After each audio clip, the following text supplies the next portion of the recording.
again, episode 3. This time we're actually going to work on TAO. I'm probably going to break it down into three videos. And the main thing that I want to get over and deal with this first video regarding the form of TAO is simply just memorize it first. The details as far as how and why you do what you do with the applications will come later on, probably in the later stage of the series. But for now, I just want to show you how I do the form, what to look for, and so forth. So first, Robert's going to open up TAO. You won't see the bottom part of his body here. We're just going to show the upper part of the TAO. So main thing again, open up the stance. Make sure the stance is good. Make sure you find the center when you do it. And from here, the first motion is going to be sub G style. And here you're going to have two hands crossing and then chop across like that. The thing you want to look for is you want the arms bent, fingers together, and also there's enough space in between here when I put my fist in here. The sub G style, as far as the alignment of it, I'm breaking it down into two motions, one then two, but technically you're just doing one motion. But in the beginning, it's okay if, in order to learn the motion properly, one, then two, in order to do it. The second motion he's going to roll is Kwan. This motion is very important. A lot of times you see other lines do it, and that's fine, you know, how one line does it compared to another is okay. But for us, the importance of the Kwan is a rolling motion, this rolling motion. What does that mean, rolling motion? Rolling motion is when you get trapped in a situation, you learn how to roll out of it. So from here, my lower hand rolls out to go from one motion to another. So if you look from here, from the Kwan motion, the form, that's exactly what you're doing. You're rolling that motion in and out. If you just go from sub G style and go up here, that's not a rolling motion. Okay? So same thing here. He went 45-degree angles for the sub G style, and now he's going to do 45-degree angle for Kwan. Notice here I have another fist as far as distance is concerned, and he's cutting 45 and 45 here. Then he pulls back. Now he's going to do the punch. Left side, fist, and punch. And that can be broken down into multiple steps too. In the beginning, put it in the middle, make sure you have the center, and then shoot it out. Later on, you can just shoot it out and then put it into the center once you have an understanding of that. He opens it flat, circles all the way around, and then pulls back. And shoots the other one. Okay? And that's one thing you want to do with the form. When you practice this form, open, circle, close, pull it back. When you pull it back, you want to connect the techniques together, the two sides together. So don't go from here, pull back, shoot out the punch. If you do it the two ways I showed you, punch, open, pull back, ready to go, that's connected. If you just do it this way where you shoot it out, open, circle, shoot out, open, circle, that's connected as well. So either way is fine, as long as you connect the techniques together. He opens flat, do that again. Flat, make sure it's all the way flat. You want to pay attention to this elbow here. When you go punch, flat, you want to make sure this stays in place, and then the rotation stays in place too. Don't let the elbow go loose around when you do that. Circle around, and then pull back, and then TAO. Alright, magic of video editing. We're going to go back to the TAO situation here. When he does the TAO, notice the middle finger is in the center, and what he's going to do is push with the elbow in this motion. Nice and slow. You want to take your time and actually feel this motion. And then once the elbow is in the shoulder area, within the shoulder area, he's going to adjust the angle because of the TAO in this direction, downward in this direction here. Okay? And we'll explain the details of that later. Now notice, when he does a TAO, the main thing you want to do is you still want to create a triangle. And what's the triangle? If you look at this is a triangle. Okay? You can visually see a triangle. If I do my TAO and I adjust it this way, you can still visibly see a triangle when I do the actual form itself. If you force the elbow in like this is no longer a triangle. You're at one side is already collapsed in. Okay? And I see this all the time. People forcing the elbow in. You just can't. Some people, bigger stature, won't be able to do it in naturally like this. As long as you have the elbow sunk in place, the middle finger is covering the center line, and you have the right cut for this, the elbow sunk, that's your good position for the TAO right here. Okay? You want to make sure the fingers are straight here, and then the squareness is there with the form. So there's your TAO motion. After the TAO motion, he's going to circle and do Huen to Wusa. Okay? Fingers together here.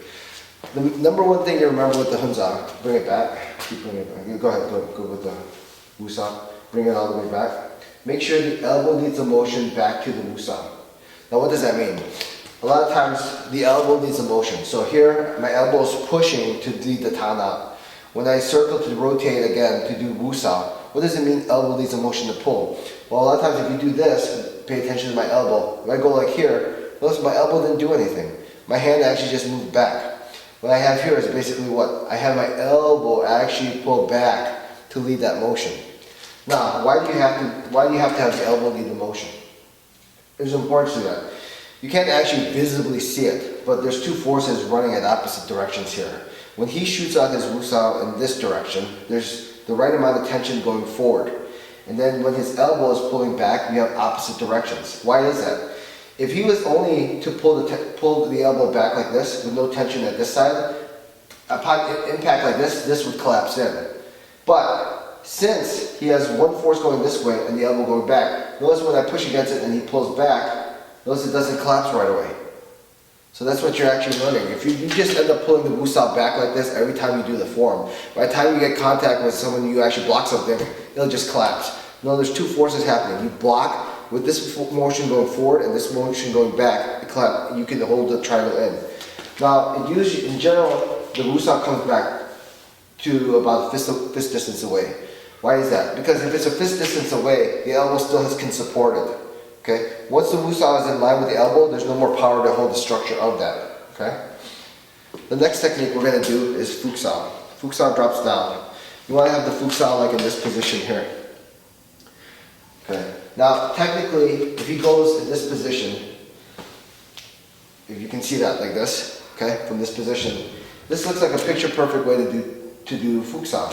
But if he does it exactly like how the book would say to do it, he's going to have too much tension running across the wrist here. A lot of times people actually do this too. You ever notice that they do like this? You're going to have uneven tension with the wrist if you do that. So what I'm going to do is I'm going to ease the tension here a little bit, and he'd still be in the same position. Let's make this back a little bit. Here. This is where he'd start from wusa to Fook saw, in this position. Now, notice I adjusted the tension so it's just the right, so it's balanced in between both hands, both sides of the wrist. From here, the elbow is also going to be pushing, and the wrist is there. Now, what do you actually have? Two motions. The elbow's going in, naturally in, and the Fook saw is going what? Out, like this. Two motions cranking in this direction, opposite forces from here. So from here, he pushes out to the Fook saw, and then from here he's going to flip and do tan. Tan, okay? So that's the first one. Then he's going to rotate again, repeat the process, pull back again, drop down the Fook, push out, flip, rotate again, pull back, drop down, push out, Fook, tan, good, rotate, pull back. Okay, and we're going to stop right there for a second. Okay, after he does that process, he'll basically end up doing 4 wusas. After the last one, he's going to do pak saw. And from here, once again, you picture the triangle, a visual triangle right in front of you. He's going to end up pocking right here. Go ahead, pock. Pock. Now, how much should he pock? Sometimes you see people pock all the way here to the side, or some all the way here. Just think. Here's his natural distance from here. He's going to pock, go ahead, pock, to this distance. Now, how come he's pocking at this distance here? Well, in reality, that's the maximum level that you want to pock when you're dealing with the force. If he was to punch here and I pock, if you end up pocking all the way here, you already created enough tension in your arm. It's no good. 2, you need only to make sure that the bullet or the punch or the attack that's coming into you is no longer in your path. So if you move it off to this side, this is enough to clear it. Okay? Sometimes when you do that, if you end up going too far out, you can feel the tension from there. But here's the maximum amount that he needs to pock to clear it from his line. Okay? Also, notice when he pocks, there's an angle that your wusa is already in. And when you pock, I'm going at that angle. I'm not going to the side like this. See, I'm going to the side. I'm going at an angle like this to do the pak saw. Okay? So there, let's do the pak. good. Now he's just gonna pull back and then do palm afterwards, okay? Flat, circle, and then pull back, and then as soon as that happens, you connect the right side. Now the right side is exactly the same thing as the left, but I want to spend some time going over that pak sao concept again. When we're going with the pak sao again, okay, there's two ways to do it. He did pak, where he pushes out, he pulls back, and his elbow adjusts a little, and then pushes back out. That's the beginner way to do it. You can also do it this way, where you pak, adjust the elbow a little, and then push right away. So you could either do, just like how I had the punch where you put in the center of the punch, the pak, you could also pull it back in the center and pak. But the same thing, pak, push out, pak, pull back.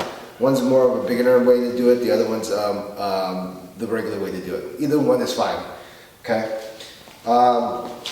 When you do the form, here's some number one questions that people ask regarding the first section. The stance, you have to, first and foremost, make sure the stance is correct. If you do the form and the stance is crappy, you wasted the whole time doing that form, okay? So first and foremost, even before you do the very first motion in the Silum TAO, make sure the stance is correct. The second thing to remember, okay, regarding the form, is that the most important thing you're developing is the Tan, Wu Sao, and Fook Sao in the first section. Those are the mother motions of all the hand techniques that you're basing things off. The way we basically define it is anything, the Tan Sao is anything on the thumb side. So if you apply any technique on the thumb side, that's basically the Tan family. The Wu Sao is on the pinky side, or the Bong Sao family. So anything on the pinky side is basically the Bong Sao family. And finally, the Fook Sao is basically the palm family. Anything that you apply with the palm is basically from the Fook Sao family. And we'll go into detail as far as how can you tell one from the other than the placement or the contact point in it. Now, people ask, how slow should I go when I do the first form? In general, the old school way of doing it, from what I've heard, is, there's different variations. Old school way is the first form, or the first section of the first form, you can run anywhere from 30 to 40 minutes of just doing this really slow and then finishing that part off, while the second and third section are at a regular speed. Now, why do we go slow? Now, let's say Robert's doing Tan Sao here. Now, I want him to go fast, just shoot it out. If you go fast right away in the beginning, go fast. You're going fast, doing the form right here. You have no idea what the correct structure is. In other words, in the beginning, if he shoots it out right away, right here, and does Wu Sao, he won't know what's tight, what's not tight, if the placement is correct or if it's not. He has to know exactly how to hold the Tan Sao, Wu Sao, and Fook Sao in the most perfect of structures at the end of each technique. So think of it this way: if you go slow, you have the time to feel. Now, for example, let's say I'm screwing up and I start doing the form and I'm pinching it in too much. By going slow and I'm actually have that level of awareness where I'm like, I think that's going in too much, and I'm squeezing it in. I take my time, I make the adjustment, I sink the elbow, I have to make sure it's in the center, and then now all of a sudden, where there was tension, I relieve the tension, there's no more tension. You want to be able to do each technique where there's no muscle involved other than just to get the technique out the right amount. Otherwise, next thing you know, you're holding a technique, there's too much muscle involved in there. And if you go fast, you won't be able to feel it. No, by going slow, and going slow as far as being aware of what you're doing when you're going slow, then you have the time to actually feel the whole technique actually evolve and what you're actually doing then. Okay, so that's why you go slow. As far as answering the actual question, how fast or how slow should I do the form, it's up to you. Generally speaking, if you have the time to actually do it, anywhere from 5 to 15 minutes, and preferably 15 minutes to do the first section would be perfect. That would be a good amount of time. It'll give you enough time to be aware of exactly how everything feels and what everything feels like. Remember, don't go slow just for the sake of going slow. You actually have to feel everything that you're doing and see where the beginning and end of each technique is applied. Okay.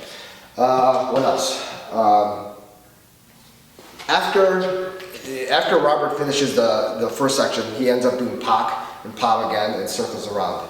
Now, in the beginning of the second section, which we'll cover next time, don't go into that right away.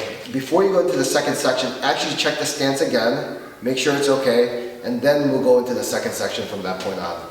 So in the meantime, these are most of the main points to cover as far as what to look for and as far as placement within the first section of the form. And main thing, like I always tell everybody, just memorize the form and we'll take it from there. All right?